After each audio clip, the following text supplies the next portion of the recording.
ପାଟିରୁ କ'ଣ ବାହାରୁଛି? ପାଟିରୁ ଭାଷା ବାହାରୁଛି। କି ଭାଷା ବାହାରୁଛି ପାଟିରୁ? ହାଁ ଖାଇବୁ ମାଡ଼ ଧରି ଜାଣିଛୁ। କିଏ ରାଗ ଚିଡ଼େଇଲା? କ'ଣ ରାଗ ଚିଡ଼େଇଲା? ସେ କିଏ?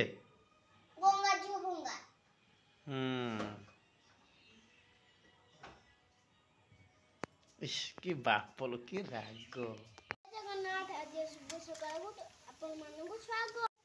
ଘରେ ମାଛ ଖେଳୁଥିଲେ, ମୁଁ ଧରିକି ରଖିଛି, ଦେଖନ୍ତୁ।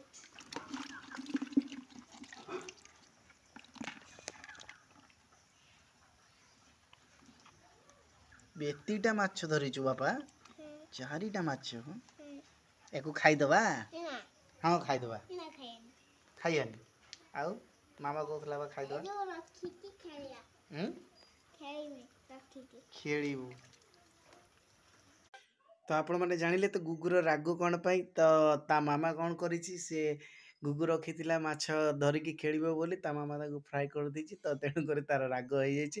ଆଜିର ଭିଡ଼ିଓଟି ଯଦି ଆପଣମାନଙ୍କୁ ଭଲ ଲାଗୁଥାଏ ତାହେଲେ ଲାଇକ୍, କମେଣ୍ଟ, ସେୟାର ନିଶ୍ଚୟ କରିବେ।